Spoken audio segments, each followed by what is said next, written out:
স্বাগত ভাষণ রাখবেন এই কেন্দ্রের প্রার্থী শ্রী গৌরী শঙ্কর ঘোষ মহাশয়। আমি গৌরীদাকে আহ্বান জানাচ্ছি, আপনি আপনার বক্তব্য পরিবেশন করুন।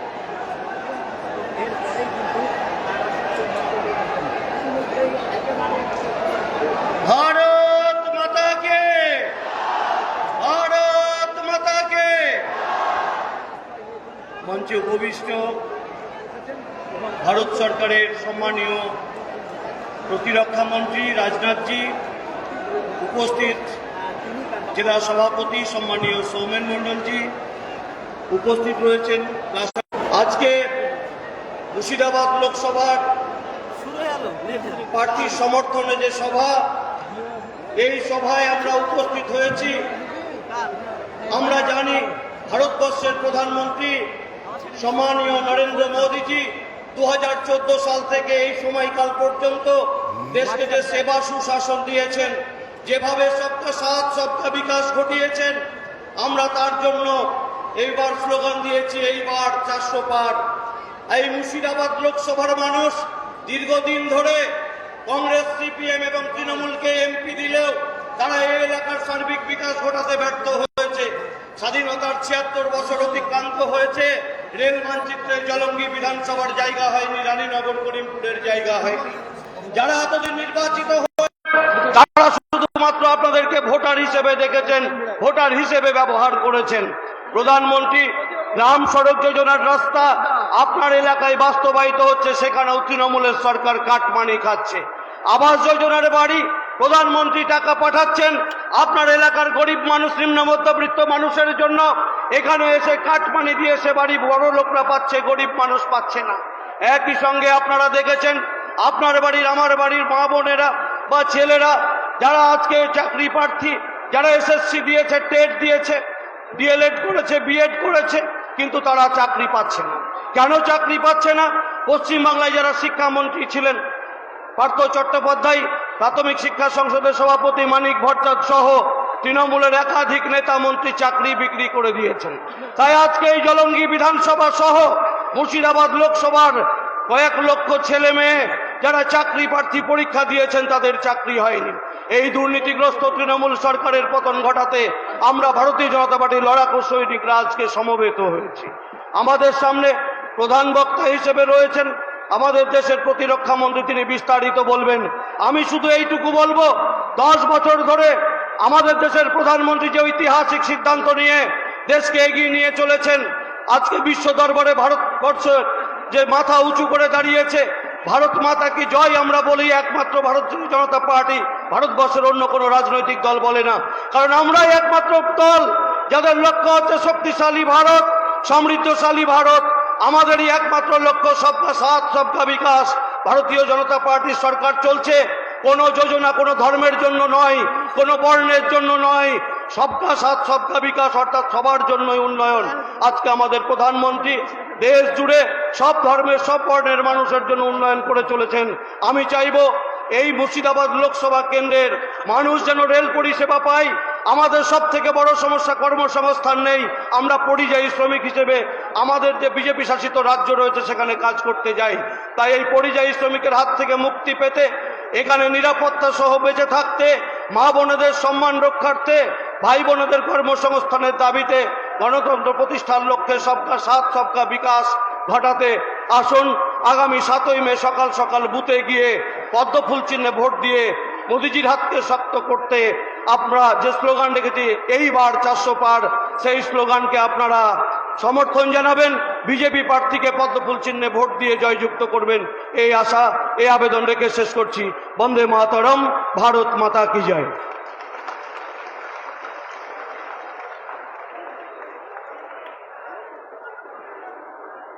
আপনারা অধীর আগ্রহে যে জন্য বসে আছেন অনেকক্ষণ ধরে, এবার আমাদের সেই পর্ব শুরু হচ্ছে। আমাদের মধ্যে উপস্থিত হয়েছেন ভারতবর্ষের প্রতিরক্ষা মন্ত্রী রাজনাথ সিংজি, তিনি বক্তব্য রাখবেন। আমি অনুরোধ করব মাননীয় রাজনাথ সিংজি তার মূল্যবান বক্তব্য রাখবেন যখন আপনারা মন দিয়ে সেই বক্তব্য শুনবেন। Welcome Rajnath Singh G to deliver your valuable speech. আমরা ধন্যবাদ জানাচ্ছি রাজনাথ সিংকে তার বক্তব্য পরিবেশন করবার জন্য। बोलिए भारत माता की। Very good.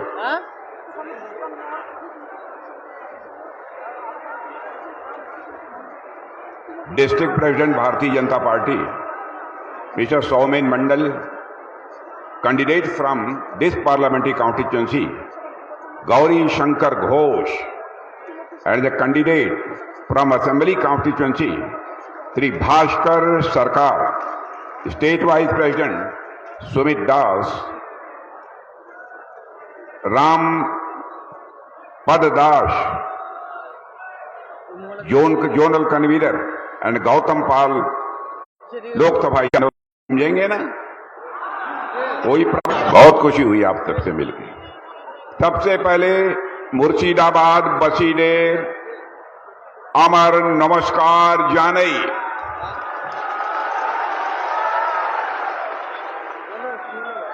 बोडो डेर के असर प्रणाम और छोटो डेर को अमर कोटि कोटि भालो बाशा।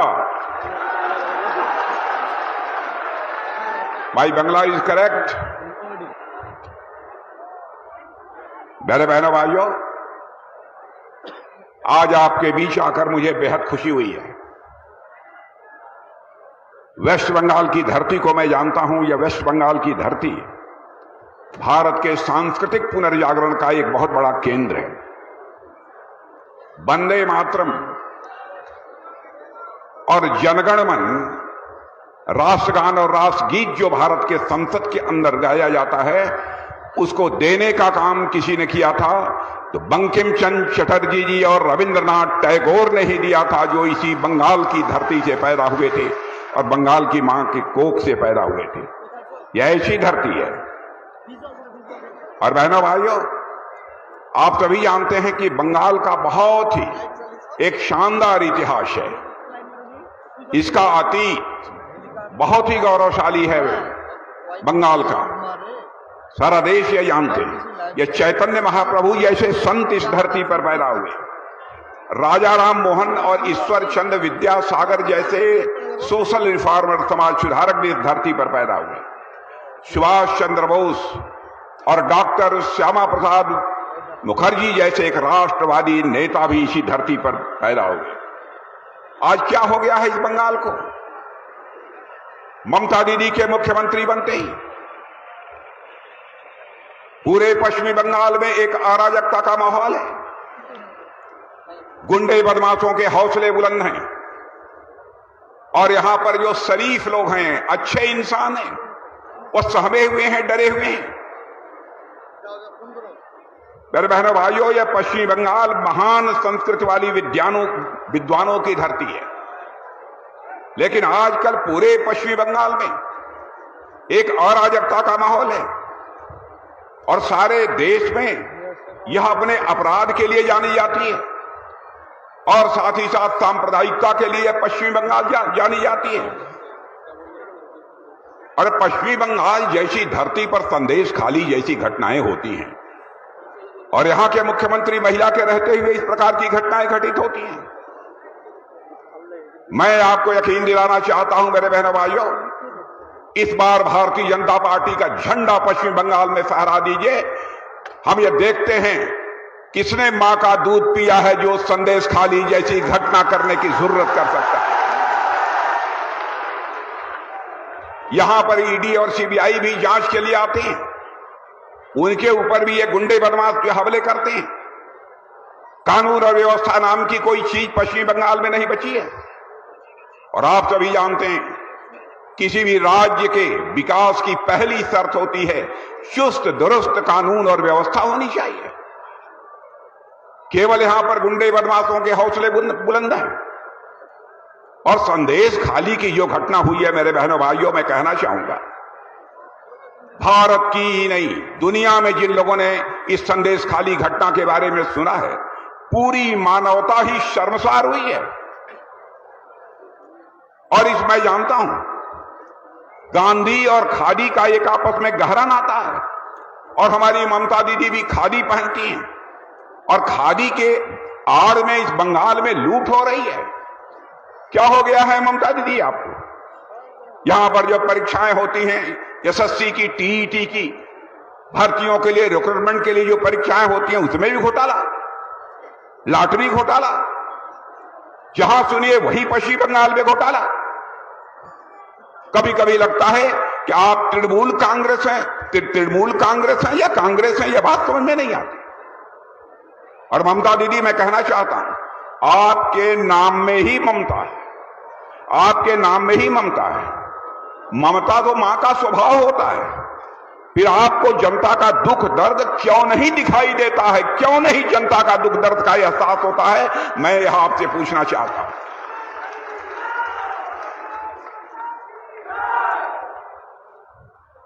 और मैं ममता जी पूछना चाहता हूं कहां चली गई आपके दिल की ममता? कहां खो गई है? अब आप केवल नाम की ही ममता हैं, स्वभाव और व्यवहार में आपकी ममता मैं मानता हूं पूरी तरह से नष्ट हो चुकी है। हमारे प्रधानमंत्री मोदी जी ने बहुत सारी गरीब कल्याण की योजनाएं इस पश्चिम बंगाल में प्रारंभ की। गरीब कल्याण अन्न योजना प्रारंभ की, 5 किलो मुफ्त राशन सारे देश भर में 80 करोड़ लोगों को मुहैया कराया जा रहा। यह सब सारी सुविधा मैं जानता हूं टीएमसी की सरकार के कारण हमारे बंगाल के बहनों भाइयों को जो मिलनी चाहिए वह ठीक तरीके से, न्याय संगत तरीके से नहीं मिल पा रही है। जल जीवन मिशन भी जो ठीक तरीके से पश्चिम बंगाल में लागू किया जाना चाहिए, मेरे बहनों भाइयों, वह भी लागू नहीं किया जा रहा है। और लोगों को घर देने के लिए, पक्का मकान देने के लिए पीएम आवास योजना प्रारंभ की है, और उसका भी ममता दीदी ने नाम बदलकर बंगला आवास योजना कर दिया। और जो गरीबों को मिलना चाहिए आवास, गरीबों को जो घर मिलना चाहिए, उनको न मिलकर टीएमसी कार्यकर्ताओं को घर दिया जा रहा है। ममता दीदी, ये कहां का इंसाफ है? आयुष्मान भारत योजना हम लोगों ने प्रारंभ की, सारे देश भर में आयुष्मान भारत योजना लागू है, 5 लाख रुपए तक का मुफ्त इलाज। आपको गरीबों पर इतनी रहम नहीं आई ममता जी? क्या आपकी अंदर की ममता इतनी मर गई कि कम से कम 5 जो गरीब बीमार हो जाए, गंभीर बीमारी हो जाए, किसी को हार्ट की बीमारी हो जाती है, किसी को कैंसर हो जाता है, तरह तरह की बीमारियां होती हैं, केवल इलाज न कराने के कारण ही वह दम तोड़ देता है, इस दुनिया से चला जाता है। उसके इलाज के लिए हमारे प्रधानमंत्री ने संवेदनशीलता का परिचय देते हुए कहा कि हम आयुष्मान भारत योजना के अंतर्गत 5 लाख का हम मुफ्त इलाज करेंगे। आपने इस योजना को भी लागू नहीं किया। इतना ही नहीं, सारे देश भर के किसानों को 6,000 रुपया प्रतिवर्ष प्रधानमंत्री किसान सम्मान निधि के अंतर्गत दिया जा रहा है। इस प्रधानमंत्री किसान सम्मान निधि को भी ममता दीदी ने लागू नहीं किया। बहनों भाइयों, हमारी सरकार ने पश्चिम बंगाल के विकास के लिए बहुत पैसा दिया है, बहुत पैसा दिया। ठीक तरीके से जो उसका उपयोग किया जाना चाहिए उसे लागू नहीं किया जा रहा है। कलकत्ता मेट्रो के लिए 1,000 करोड़ रुपया, चित्तरंजन कैंसर सेंटर के लिए पैसा, सत्यजीत राय फिल्म और टेलीविजन संस्थान के लिए पैसा, और साथ ही साथ यहां पर के औद्योगिकरण, इंडस्ट्रियलाइजेशन के लिए भी हमारी गवर्नमेंट ने पैसा दिया। एक यहां पर इंडस्ट्रियल इंस्टीट्यूट बनाने के लिए पैसा दिया। कहां चला गया पैसा? मैं ममता दी आपसे यह पूछना चाहता हूं। और इतना ही मैं याद दिलाना चाहता हूं, ध्यान से सुनिए मेरे बहनों भाइयों, 30 दिसंबर 2022 को हमारे प्रधानमंत्री जी की माता जी का स्वर्गवास हुआ था। अब पश्चिम बंगाल के प्रति हमारे प्रधानमंत्री की कितनी ममता है, कितना प्यार है, यहां के लोगों से, यहां के लोगों के प्रति कितना सम्मान है कि 30 दिसंबर 22 को गुजरात में उनकी माताजी का स्वर्गवास हुआ। माताजी का अंतिम दर्शन करने के बाद सीधे वह पश्चिमी बंगाल वहां से चलकर उसी दिन पहुंचे थे और यहां पर वंदे मातरम ट्रेन को हरी झंडी दिखाने के साथ साथ 7,800 करोड़ रुपए की योजनाओं का शिलान्यास यदि किसी ने किया था तो हमारे प्रधानमंत्री नरेंद्र मोदी ने किया था।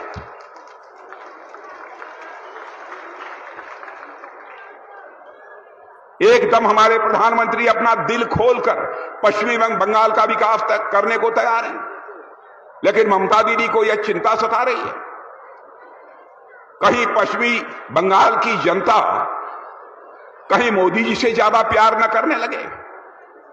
लेकिन ममता दी, मैं कहना चाहता हूं, भ्रम में मत रहिए। अब पश्चिमी बंगाल की जनता किसी नेता पर विश्वास करती है तो उसका नाम है नरेंद्र मोदी, जिसको प्यार करती है, जिसका सम्मान करती है। हम लोगों ने कहा कि बहुत सारे ऐसे लोग जो धार्मिक रूप से बांग्लादेश, पाकिस्तान, अफगानिस्तान में प्रताड़ित हुए हैं, जिनको परेशान किया गया, जिनको अपमानित किया गया है, यदि वह भारत आते हैं तो उनके लिए हम लोगों ने एक नागरिकता का कानून बना दिया। ममता दी, आप कहती हैं कि हम नागरिकता के कानून को पश्चिमी बंगाल में लागू नहीं करेंगे। ममता दी, मैं कहना चाहता हूं, अब आप जा रहे हैं, भारतीय जनता पार्टी पश्चिम बंगाल में आ रही है, नागरिकता का कानून हम लागू करके रहेंगे और पाकिस्तान, बांग्लादेश और अफगानिस्तान से धार्मिक रूप से जो प्रताड़ित होकर पश्चिमी बंगाल की धरती पर आए हैं अथवा हिंदुस्तान की धरती पर आए हैं, जिनको अब तक नागरिकता नहीं मिली है, बहनों भाइयों, हम उनको नागरिकता मुहैया कराएंगे, नागरिकता देंगे। दुनिया की हमें कोई ताकत नहीं रोक सकती है।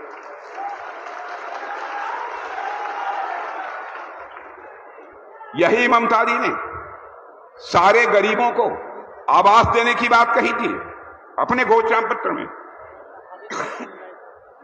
लेकिन प्रधानमंत्री आवास योजना को जिस ठीक तरीके से लागू करना चाहिए था, ममता दी ने उसे भी लागू नहीं किया।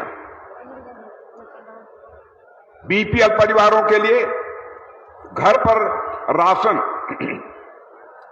अब 10 मुफ्त गैस सिलेंडर देने की बात अब जाकर ममता जी ने कही है। आप प्रधानमंत्री उज्ज्वला योजना को सुचारू रूप से लागू नहीं कर रही हैं। केवल जब चुनाव आ जाता है तो आप पश्चिमी बंगाल की जनता को तरह तरह के लालच देती हैं, तरह तरह के प्रलोभन देती हैं। ममता दी, मैं आपको बतलाना चाहता हूं, पश्चिमी बंगाल की जनता यह बहादुरों की धरती है, यह क्रांतिकारियों की धरती है। आपके लालच अथवा प्रलोभन में और आपके बहकावे में अब पश्चिम बंगाल की जनता नहीं आने वाली है। लंबे समय तक आपको सरकार चलाते हुए यहां की जनता ने देख लिया। आप कर क्या रहे हैं? सारे देश भर के गरीबों को हम लोगों ने मुफ्त में गैस सिलेंडर मुहैया कराया, यहां नहीं मिल रहा। आप अपना घोषणा पत्र लेकर आई हैं, उसमें आप कहती हैं हम आयुष्मान भारत की तरह हम भी योजना प्रारंभ करेंगे। मेरा यह कहना है कि पहले आप आयुष्मान भारत योजना, जिसमें 5 लाख रुपए तक के मुफ्त इलाज की व्यवस्था है, पहले आप उसको लागू करिए। और किस तरीके से ये हिंदू मुसलमान को बांटकर सरकार बनाना चाहती है। ममता दी, मैं आपसे कहना चाहता हूं, जाति, पंथ और मजहब की राजनीति नहीं होनी चाहिए। राजनीति यदि होनी चाहिए तो इंसाफ और इंसानियत की राजनीति होनी चाहिए। ममता दी,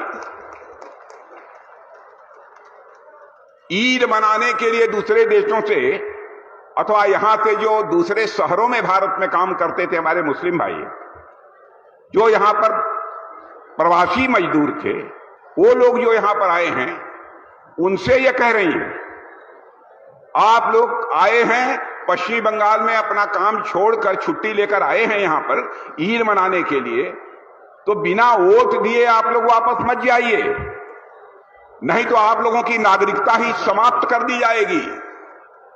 इस तरीके से मुस्लिम समाज इस समाज को भी गुमराह करने की कोशिश कर रही है। अजीबोगरीब स्थिति इन्होंने पैदा कर रखी है।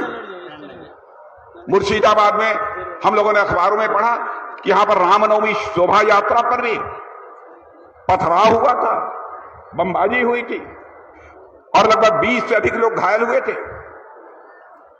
आज मैं यह कहने के लिए आया हूं ममता दी, अब आपकी सरकार का पाप का घड़ा भर गया है, अब का पाप का घड़ा फूटने वाला है, अब कोई रोक नहीं सकता है।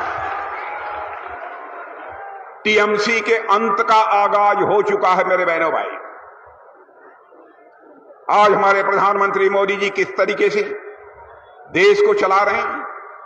भारत का कद मेरे बहनों भाइयों सारी दुनिया में बढ़ा है। पहले भारत अंतर्राष्ट्रीय मंचों पर कुछ बोलता था, भारत की बातों को जितनी गंभीरतापूर्वक लिया जाना चाहिए नहीं लिया जाता था, लेकिन आज भारत अंतर्राष्ट्रीय मंचों पर कुछ बोलता है, सारी दुनिया कान खोलकर सुनती है कि भारत बोल क्या रहा है। यह भारत की हैसियत सारी दुनिया में बन गई है। और जिस प्रधानमंत्री ने भारत का कद, भारत का स्टेचर सारी दुनिया में बढ़ाया, उसके बारे में आप अनाप शनाप बातें करती रहती हैं, जनता को गुमराह करती रहती हैं। और मैं आपको बतलाना चाहता हूं बहनों भाइयों, यूक्रेन और रूस का युद्ध चल रहा है 2 साल से। आप लोगों को मालूम है कि नहीं रूस और यूक्रेन का युद्ध चल रहा है? कितने लोगों को मालूम है? हाथ उठाइए। बहुत लोगों को मालूम है। इधर मालूम है रूस और यूक्रेन का युद्ध चल रहा है। मेरे बहनों भाइयों, 2 साल से रूस और यूक्रेन के बीच युद्ध चल रहा है। बड़ी संख्या में दोनों देशों के लोग मारे जा रहे हैं। मिसाइल, बम, तोप रूस की तरफ से भी चल रही है, यूक्रेन की तरफ से चल रही है। बड़ी संख्या में लोग मारे गए। हमारे भारत के बहुत सारे बच्चे यूक्रेन में पढ़ाई करते थे। कोई एमबीबीएस कर रहा था, कोई इंजीनियरिंग कर रहा था, कोई और पढ़ाई कर रहा था, मैनेजमेंट का कोर्स कर रहा था। उनके माता पिता जो भारत में थे, उनको चिंता इस बात की हुई कि रूस की तरफ से बराबर मिसाइल, बम, गोले, तोप चल रहे हैं, कहीं हमारे बच्चे की जिंदगी को खतरा न पैदा हो जाए। तो उनका एक डेलीगेशन प्रधानमंत्री जी से मिला और प्रधानमंत्री जी से अनुरोध किया कि प्रधानमंत्री जी चाहे जैसे भी हो, हमारे बच्चों को आप यूक्रेन से बाहर निकाल कर ले आइए। अब देखो बहनों भाई, हमारे प्रधानमंत्री का कद कितना बड़ा है। उन्होंने तुरंत रूस के राष्ट्रपति मिस्टर पुतिन से बात की और यूक्रेन के राष्ट्रपति मिस्टर जेलेंस्की से बात की। 4.5 घंटे के लिए युद्ध रुक गया और हमारे 22,000 भारतीय बच्चे यूक्रेन से चलकर भारत आ गए। यह है हमारा भारत, यह है हमारा भारत। और ममता जी, क्या यह सब आप नहीं देखती हैं? क्या हो रहा है भारत में? आपको चाहे मार पीट खरीद जैसे भी हो, पश्चिम बंगाल में सरकार बननी चाहिए। इसी बात की आपको चिंता रहती है। आप इस बात का पता लगा लेना बहनों भाइयों। हमारे प्रेस के मित्र यहां खड़े हैं, मैं इनको भी कहूंगा, हमारी बात यदि कोई गलत हो, आप अपने न्यूज़पेपर, अखबार के पन्नों पर लिख देना, राजनाथ सिंह आए थे और जनता को गुमराह करके चले गए। हमारी गलती होगी तो मैं स्वीकार कर लूंगा। और यह बात मैं कहने जा रहा हूं, पंडित जवाहरलाल नेहरू जब भारत के प्रधानमंत्री थे, वह भी बार बार कहते थे कि मैं भारत से गरीबी मिटाना चाहता हूं। इंदिरा जी आई, इंदिरा जी ने भी कहा मैं गरीबी मिटाना चाहता हूं। और राजीव गांधी जी आए, उन्होंने भी कहा कि मैं गरीबी मिटाना चाहता हूं। लेकिन बहनों भाइयों, गरीबी नहीं मिट पाई। पहली बार आजाद भारत में हुआ है कि यह मैं नहीं कह रहा हूं, पीएम नहीं कह रहे हैं, नीति आयोग ने कहा है, दुनिया के बहुत बड़े बड़े अर्थशास्त्रियों ने कहा है कि मोदी जी के भारत का प्रधानमंत्री बनने के 7-8 वर्षों के अंदर ही भारत से 25 करोड़ लोग गरीबी रेखा के बाहर हो गए हैं। मेरे बहनों भाइयों, अब इससे बड़ी उपलब्धि और क्या हो सकती है? यह आपको दिखाई नहीं देता है?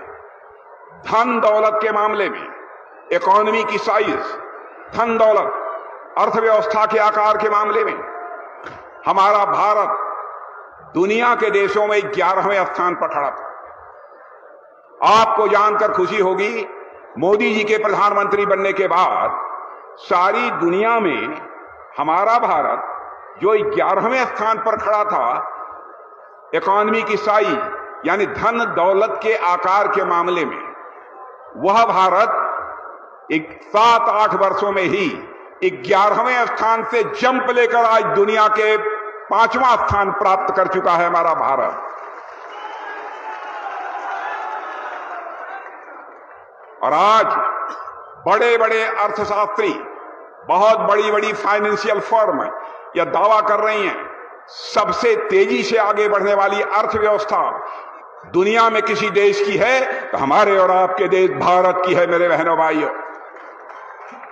और उनका यह भी कहना है, अब इस सच्चाई को नकारा नहीं जा सकता कि 2027 यानी आज के 3 साल के अंदर ही हमारा भारत भारत की अर्थव्यवस्था दुनिया के टॉप 3 कंट्रीज में आकर खड़ी हो जाएगी।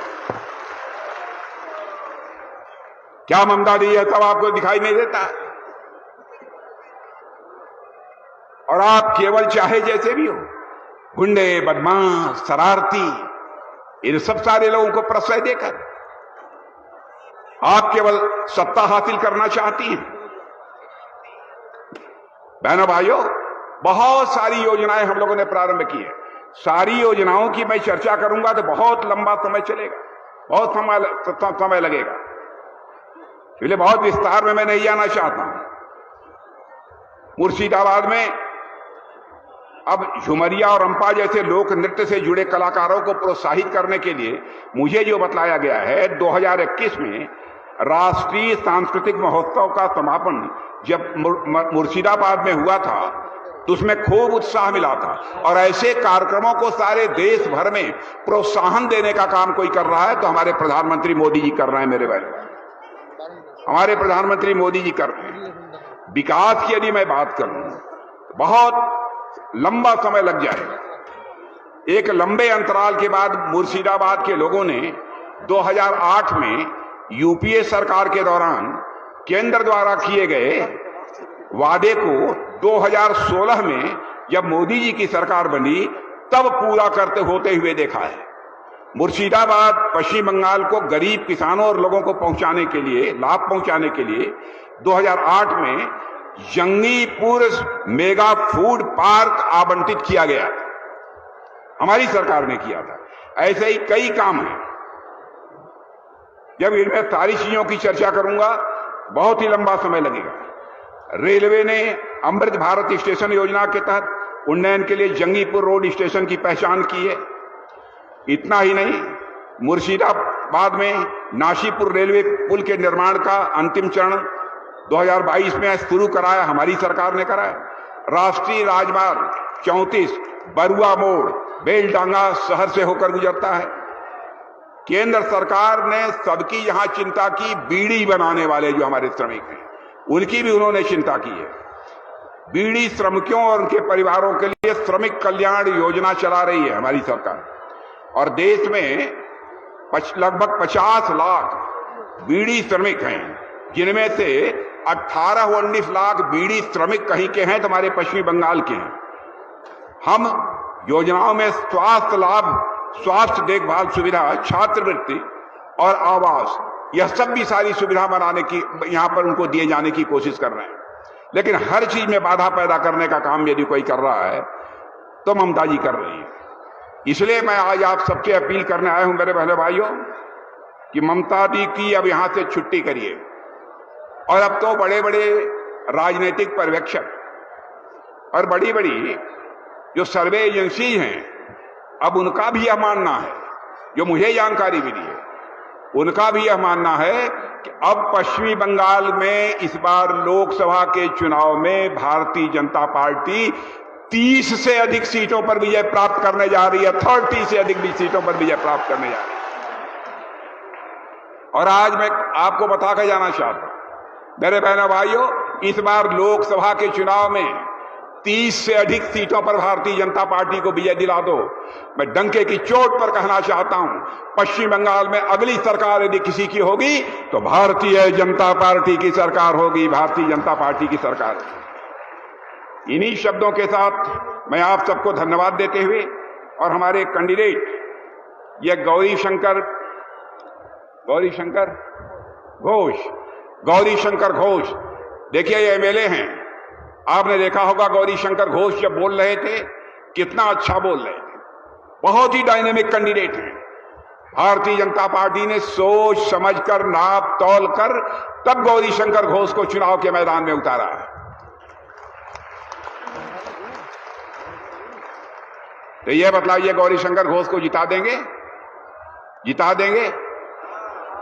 जिता देंगे तो एक बार हाथ उठाकर ताली सब लोग बजाइए तो मैं मान लूं जिता देंगे। सब लोग हाथ ऊपर करके ताली बजाइए, हाथ ऊपर करके। वाह! और हमारे विधानसभा के कैंडिडेट भास्कर सरकार, आपने देखा भास्कर सरकार को? जानते हैं भास्कर सरकार को? तो भास्कर सरकार को भी इस बार विधानसभा के चुनाव में भारी मतों से जिता दीजिए। संदेश चला जाएगा, अगली जो पश्चिम बंगाल सभा की विधानसभा आएगी उसमें बहुमत यदि किसी का होगा तो भारतीय जनता पार्टी का बहुमत होगा मेरे भाई। तो इसलिए आज इससे ज्यादा कुछ न कहते हुए मैं आप सभी को धन्यवाद देते हुए अपनी बात समाप्त करता हूं। और अंतिम बात मैं कहूंगा, यदि आपने गौरी शंकर घोष और हमारे विधायक इन दोनों को आपने चुनाव जिता दिया, ये पक्का मानिए मैं दूसरी बार मैं फिर से आप सबके बीच में आऊंगा। और यदि मैं दूसरी बार आपके बीच में आऊंगा, अपना स्वागत कराने के लिए नहीं आऊंगा। दूसरी बार यदि आप सबके बीच में आऊंगा तो एक बार शीश झुकाकर आप सभी का स्वागत करने के लिए आऊंगा, आप सभी का अभिनंदन करने के लिए आऊंगा। आप सबको बहुत আমাদের আপনারা যারা উপস্থিত হয়েছিলেন মুর্শিদাবাদ সাংগঠনিক জেলার পক্ষ থেকে আপনাদের সকলকে ধন্যবাদ জানাই। আপনারা যে সমস্ত প্রশাসনের লোকজন অক্লান্ত পরিশ্রম করে আমাদের এই সভাকে শান্তিপূর্ণভাবে সাফল্যমণ্ডিত করে তুলেছেন, তাদের সকলকে ধন্যবাদ জানাই। ধন্যবাদ জানাই সাংবাদিক বন্ধুদের, যারাও রৌদ্র গরম উপেক্ষা অধীর আগ্রহে এখানে বসে আমাদের সভায় তাদের অমূল্য সময় প্রদান করে। আমরা ধন্যবাদ জানাই এলাকার বন্ধুদের যারা এই সভা পরিচালনা করতে সহযোগিতা করেছেন। স্লোগানের মধ্য দিয়ে আমাদের এই সভার কাজ আমরা সম্পন্ন করব। বন্দে মাতরম, বন্দে মাতরম, বিজেপি জিন্দাবাদ, জিন্দাবাদ, বিজেপি জিন্দাবাদ।